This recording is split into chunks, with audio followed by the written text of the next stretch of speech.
The message from my father arrived while I was in the middle of coaching 20 teenagers through their first competitive gaming tournament. My phone buzzed with his text. "Family announcement this weekend. Your presence is required." My name is Avery, and that single message managed to derail my entire week. I hadn't been home in months. Not since the last disastrous family dinner where my stepmother Karen had spent the entire evening showcasing my half-sister Claire's latest achievements while pointedly ignoring mine. "Miss Collins." One of my students waved frantically from their gaming station. "The server's acting weird again." I pocketed my phone, pushing aside the knot forming in my stomach. "Coming, Tommy." And remember, in tournament play, we troubleshoot first, panic second. The rest of the day passed in a blur of technical issues and coaching sessions. By closing time, my phone had 3 missed calls from my father and another text. "This is important, Avery. Don't skip out like last time." That night, I sat cross-legged on my couch, staring at my phone while my fiancé Ethan cooked dinner in our small kitchen. "You're doing that thing again," he said, stirring something that smelled amazing. "The one where you overthink everything until your brain explodes." "I don't overthink," I muttered, then caught his knowing look. "Okay, fine. But Dad never demands family meetings. Something's up."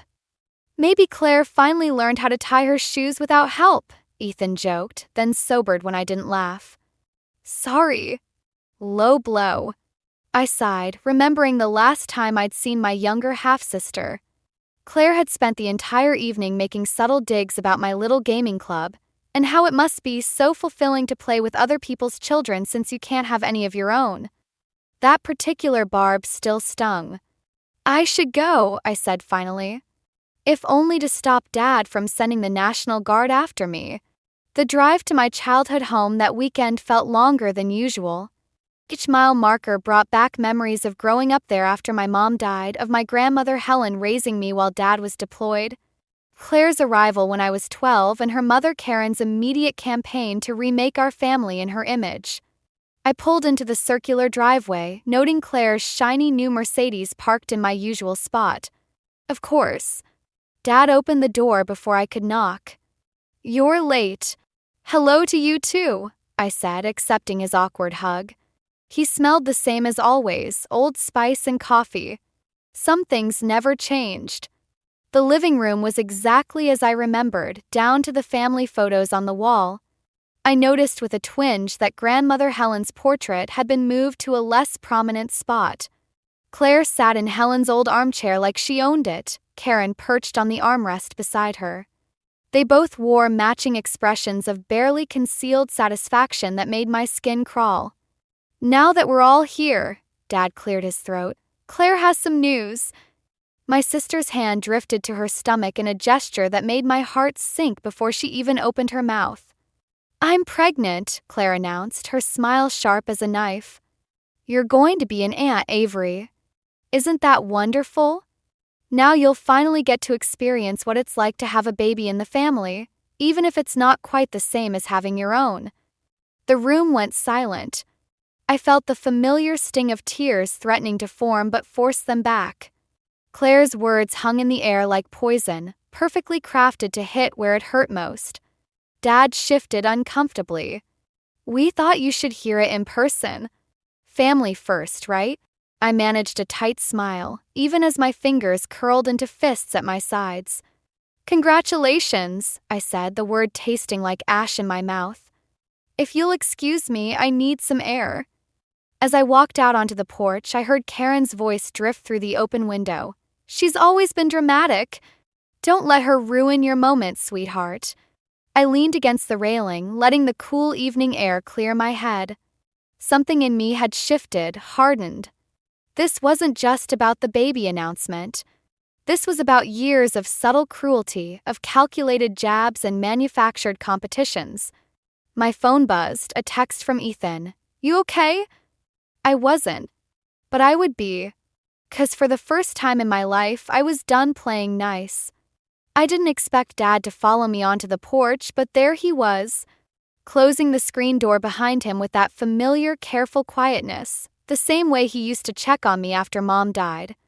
Your grandmother used to stand right there, he said, gesturing to where I was leaning against the railing.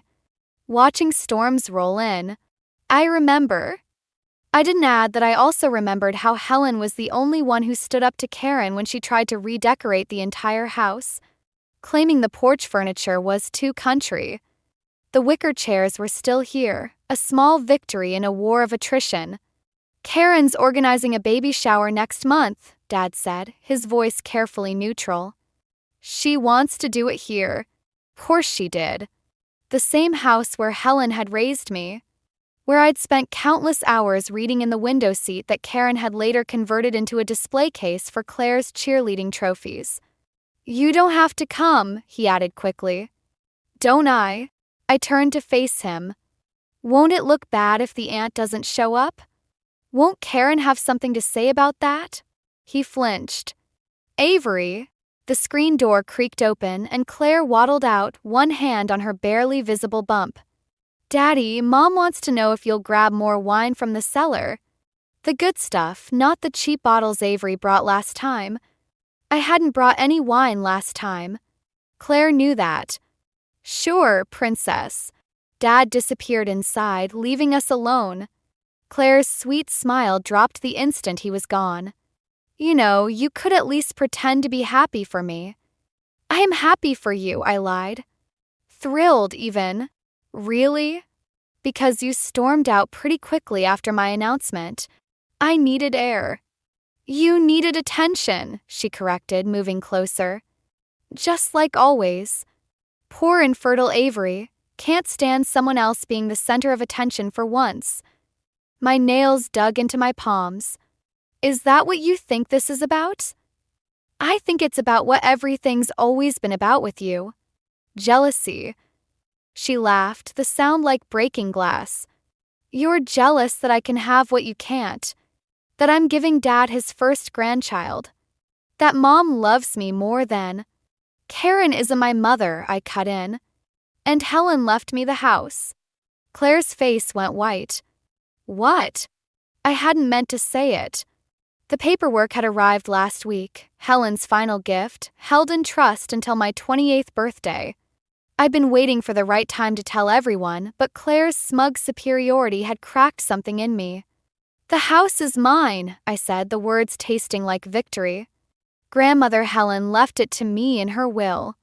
I get full ownership next month. Claire's hands trembled. You're lying. Ask Dad. He's known for years. I stepped closer, lowering my voice. So, maybe you should rethink having your baby shower here. Wouldn't want to impose. The screen door slammed open.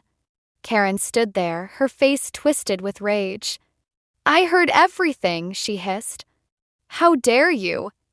How dare I what? Inherit my grandmother's house? Claire is pregnant. This is her moment, and you're trying to ruin it with your spiteful little power play. Karen. Dad appeared behind her, holding a wine bottle. What's going on? Your daughter is trying to kick us out of our home. That's not what I said, I protested, but Claire was already crying, her hands protectively covering her stomach. The stress isn't good for the baby, she sobbed. She's trying to hurt my baby. Dad looked between us, lost. Avery, maybe we should discuss this another time. Of course, I said quietly. Take care of your pregnant daughter. It's what you do best.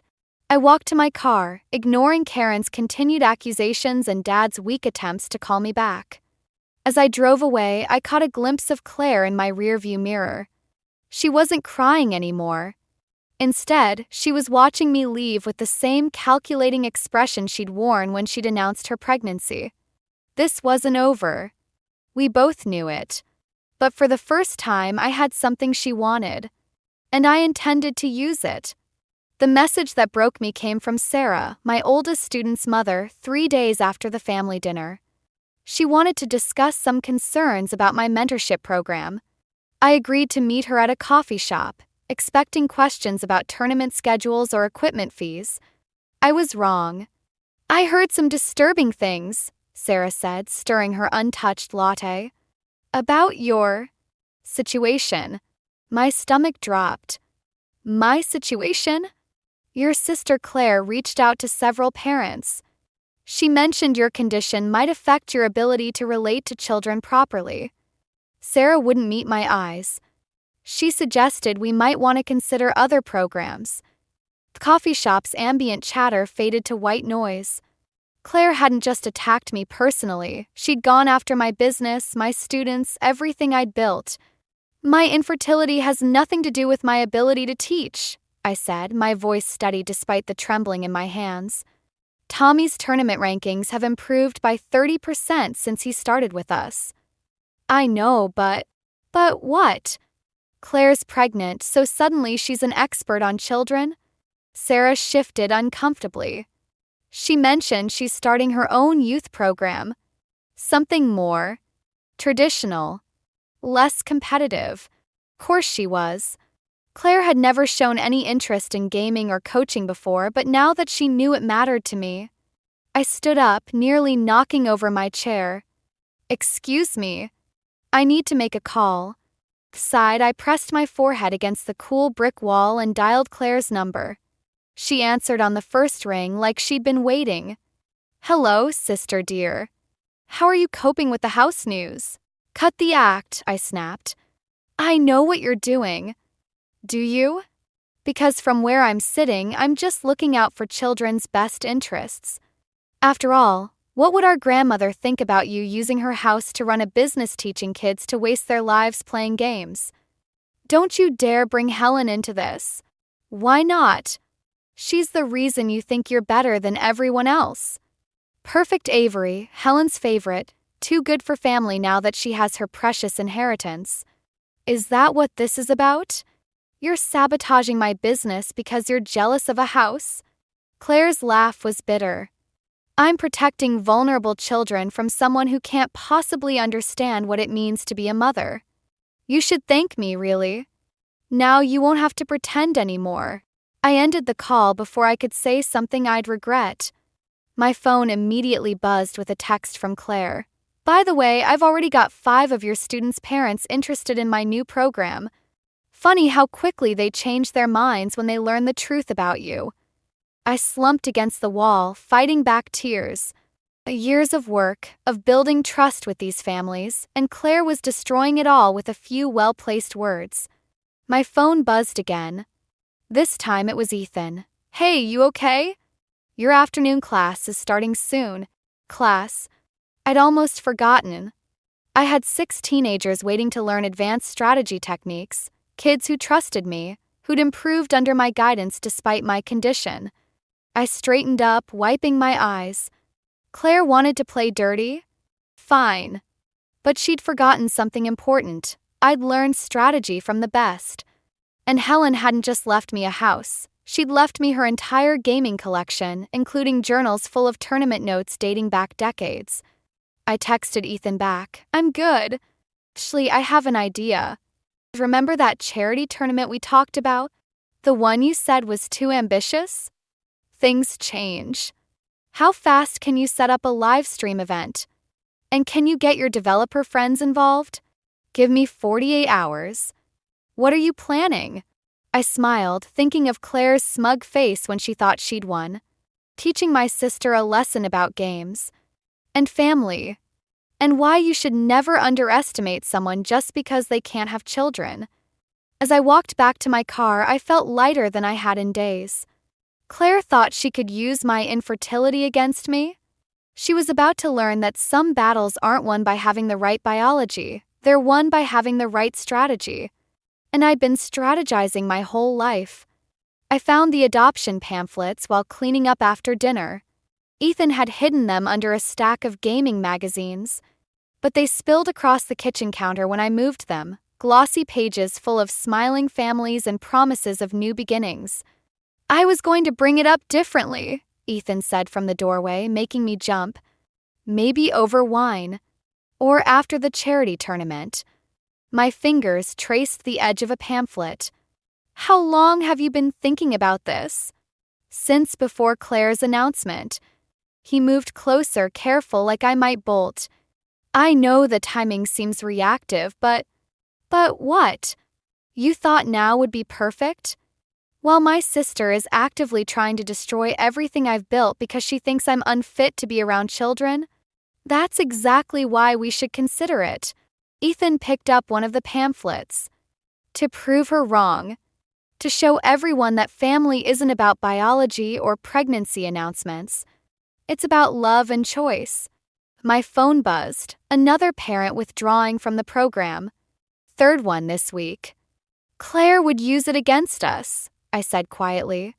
She'd say we're only doing it to compete with her pregnancy. To steal her spotlight. Since when do you care what Claire thinks? Since she started poisoning my entire life. The words burst out louder than intended. She's turning everyone against me, Ethan. Parents, Dad, even my own students are starting to doubt me. And now you want to add adoption scrutiny to that mix? I want to build a future with you, he said. One that isn't defined by what Claire does or doesn't do. My phone buzzed again. This time it was Dad. Claire's having complications. Doctor ordered bed rest. She's staying at the house. Thought you should know. Of course she was staying at the house. My house. The one Helen left to me. She's moving in, I said, showing Ethan the message. She's actually moving into the house before I can even claim it. Can she do that? Dad's still technically the executor until my birthday next month. He can let anyone stay there he wants. I laughed, the sound hollow.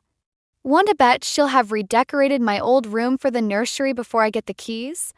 Ethan was quiet for a moment then. Maybe we should move. What? After the tournament. After you get the house. We could sell it, move somewhere Claire can't reach us. Start fresh, maybe look into adoption agencies in another state.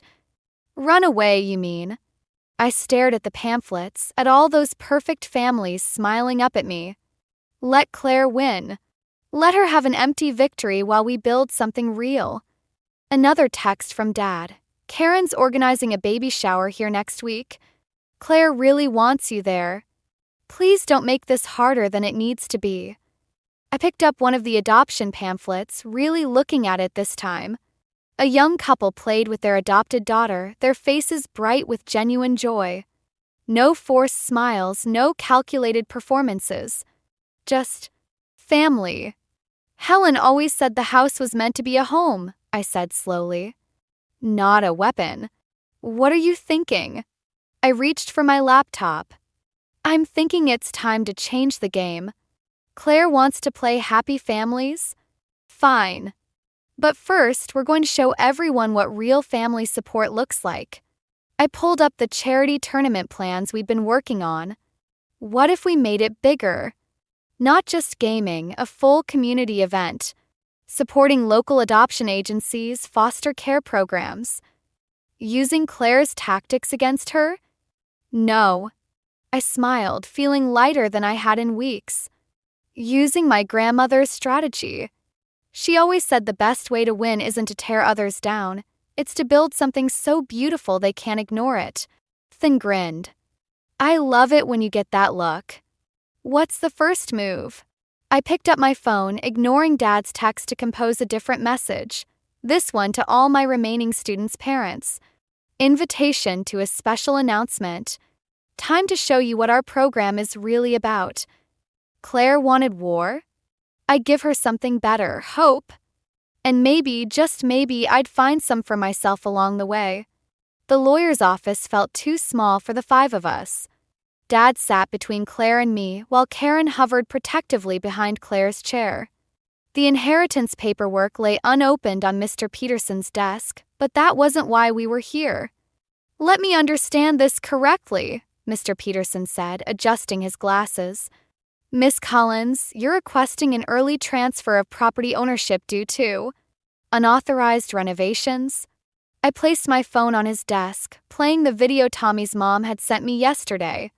The footage showed Karen directing workers at the house, supervising as they carried Helen's antique furniture out to a waiting truck. They're gutting my grandmother's home, I said. Without permission. We're preparing the nursery, Karen cut in. Richard approved it. Dad shifted uncomfortably. I didn't realize they were removing Helen's things. Of course you didn't. The bitterness in my voice surprised even me. You never notice anything when it comes to Claire. Claire's hand moved protectively over her bump. The doctor said stress isn't good for the baby. And that old furniture was full of dust, and that furniture was my inheritance. My voice cracked. Everything in that house meant something. Every piece had a story. Stories don't matter to a baby, Claire said softly, her eyes gleaming with false concern. But I understand why you're so attached. It must be hard knowing you'll never have a real family to pass these things down to. The room went silent. Even Karen looked shocked at Claire's cruelty.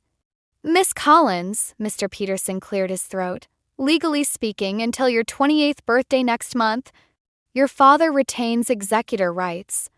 However, given the circumstances... My phone buzzed, a text from Ethan. Local news picked up the charity tournament story. They want to interview you about combining gaming with adoption awareness. Something clicked in my mind. I'd like to make a proposal, I said, sitting straighter.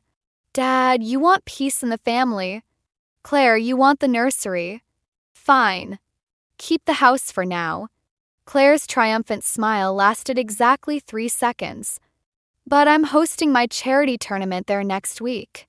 A full media event highlighting local adoption services and foster care programs.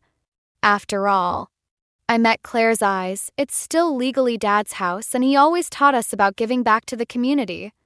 Right, Dad? Dad's military posture returned, the way it always did when he was cornered. That seems reasonable. You can't be serious, Karen sputtered. Claire needs rest, not some noisy gaming circus. The event will be in the backyard, I said. Claire can rest upstairs. Unless there's some reason you don't want the community seeing inside the house. Claire's face went pale. She knew exactly what I was implying. If they refused, people would question why. Especially after Claire had spent weeks spreading rumors about my fitness to work with children. I think it's a wonderful idea, Mr. Peterson said, clearly enjoying the drama. Very much in keeping with Helen's philanthropic spirit. Fine, Claire snapped. Have your little event. But don't think this changes anything. That house will never be yours in the way that really matters. You'll never fill it with family the way I will. I stood up, gathering my things. You know what, Claire? You're right. I won't fill it with family, because family isn't about filling spaces. It's about building connections. Something grandmother Helen tried to teach us, though clearly only one of us was listening. As I reached the door, Dad called out, Avery, wait! The event team will be there Monday to set up, I said without turning around. Try not to remove any more of Helen's memories before then. Outside, my hand shook as I texted Ethan. It's done. Plan B is go. His reply was immediate. You sure about this? Once we start, I looked back at the lawyer's office, where Claire was already playing the victim for Dad again. She thought she'd won by taking Helen's house. She had no idea that some victories came disguised as losses. I'm sure, I typed.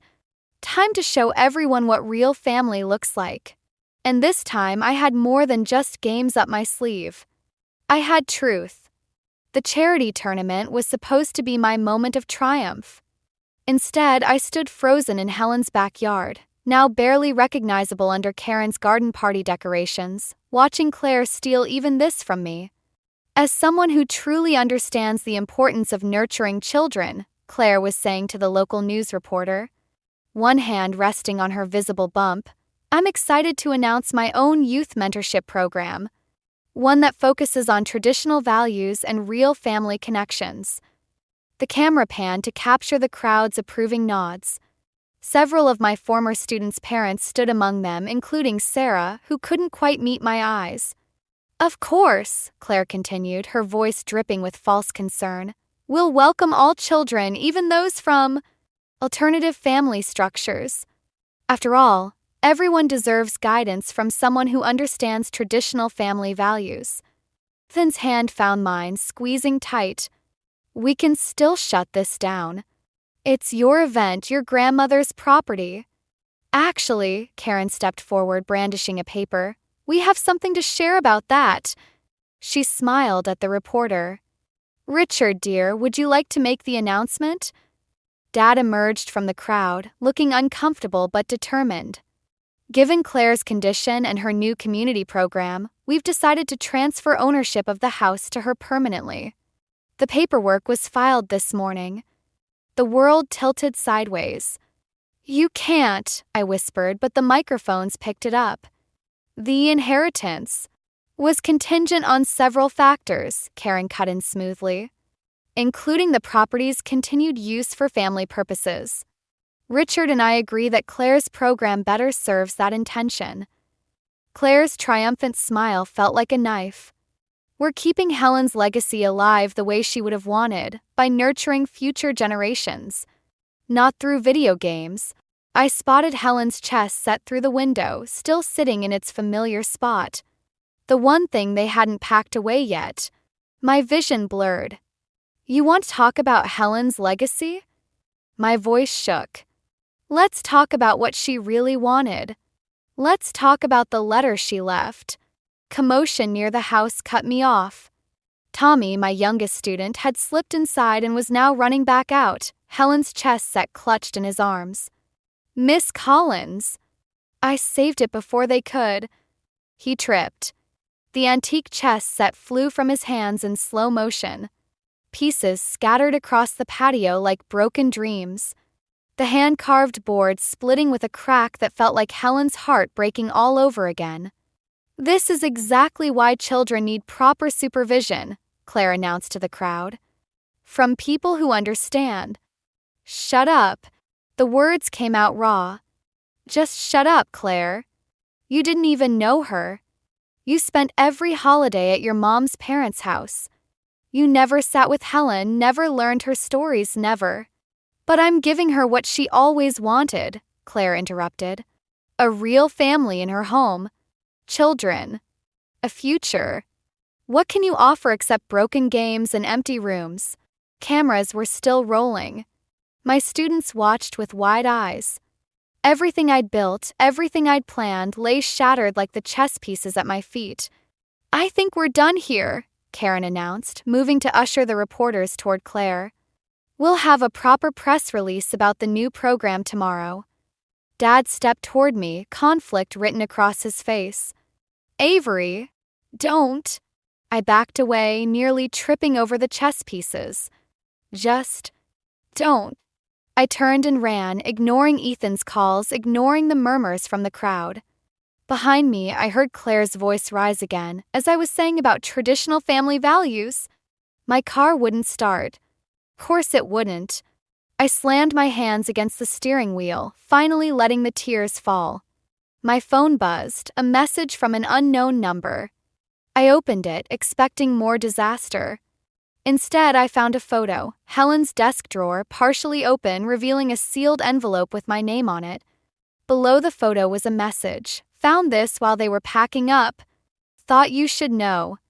The moving guy. Through my tears, I smiled. Maybe Helen had one last move to play after all.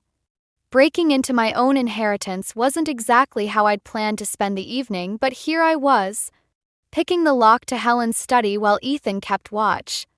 The moving truck wouldn't arrive until morning. This was my last chance. Someone's coming, Ethan whispered. I finally felt the lock click. 2 minutes. That's all I need. Claire's voice drifted up the stairs. I just need to grab something from the study. The decorator wants to see. The door opened before I could hide. Claire stood there, one hand on her belly, the other gripping the doorframe. For a moment, we just stared at each other. I knew it, she said, her voice rising. Mom. Dad. Avery's trying to steal. The letter. I held up my phone, showing her the photo. That's all I want. The one in Helen's desk. There is no letter. But her eyes darted to the drawer. Karen's footsteps thundered up the stairs. I lunged for the desk, yanking the drawer open as Claire screamed, "She's attacking me!" The envelope was there just as the photo showed. I grabbed it just as Karen burst in, Dad right behind her. "She pushed me." Claire stumbled backward dramatically, but her heel caught the antique rug. This time, her fall wasn't staged. She went down hard, crying out in genuine pain. "Claire!" Karen rushed to her side while Dad blocked the doorway, his face a storm of confusion and anger. "I never touched her," I said, backing away. "Check the security cameras."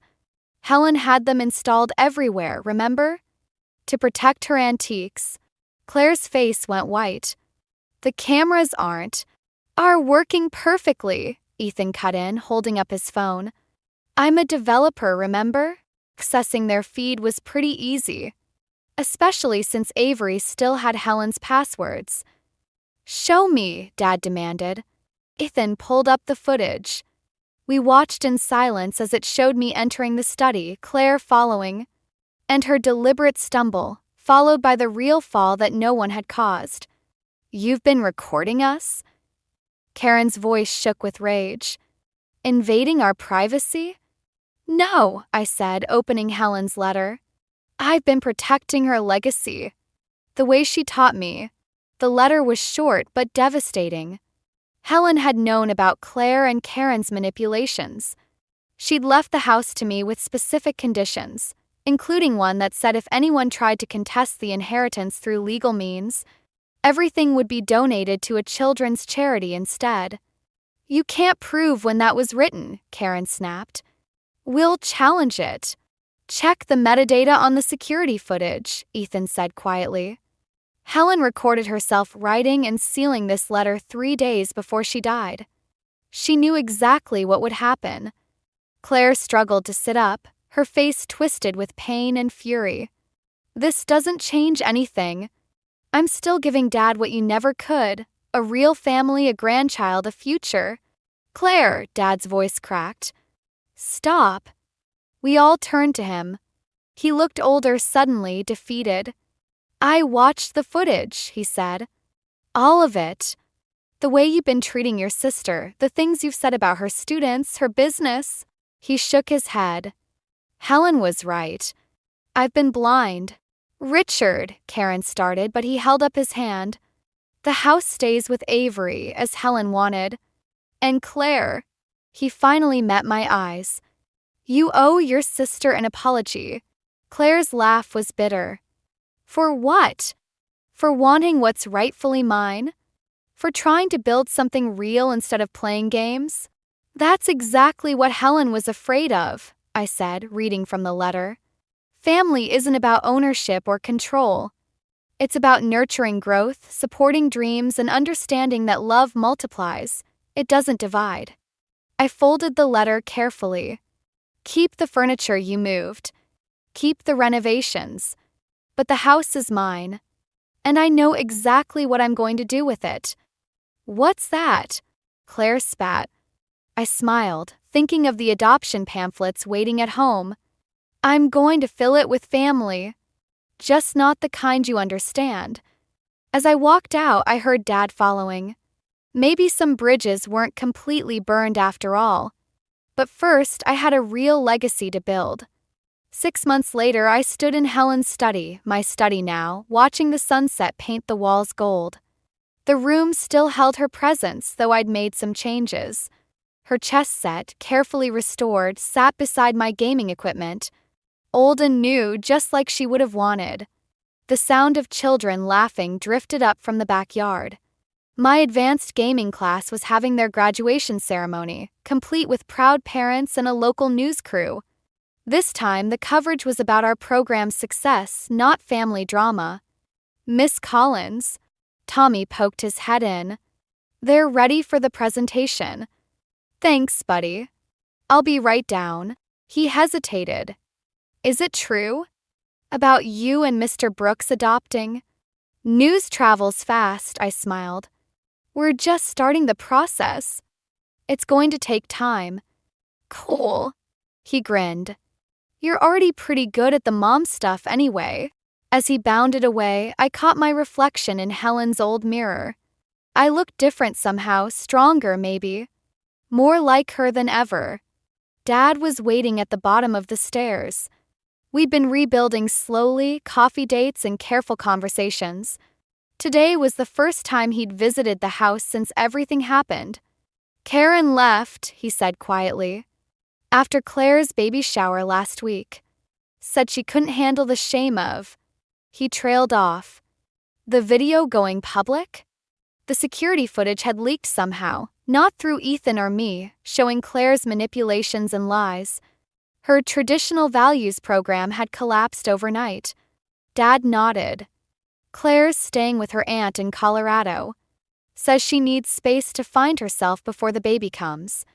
He met my eyes. She asked about you. Did she? Wanted to know if you'd really turn the house into some kind of gaming orphanage, her words.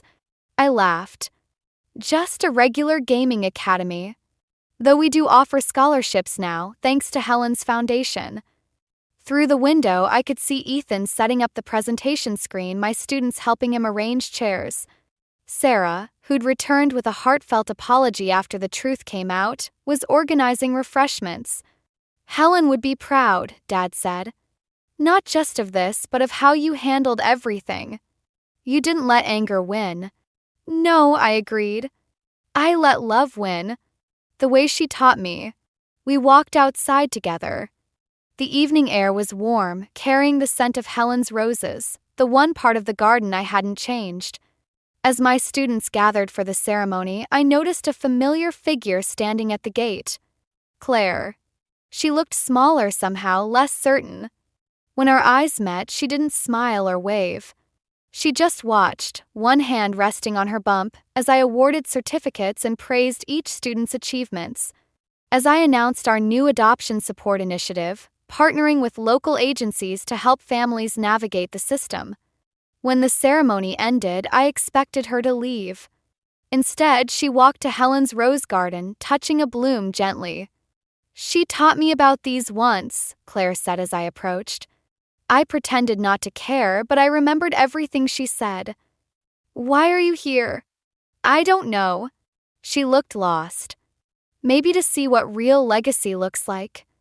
We stood in silence, the roses swaying between us like memories. I'm not asking for forgiveness, she said finally. But my baby. Your niece. I don't want her growing up thinking family is about winning and losing. It's not, I said. It's about growing. Sometimes together, sometimes apart. She nodded once, then turned to leave.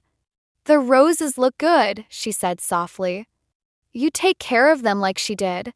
I watched her go, feeling something shift inside me. Not forgiveness exactly, but understanding. We were both Helen's roses, grown in different gardens. Later, as Ethan and I cleaned up, he asked, You okay?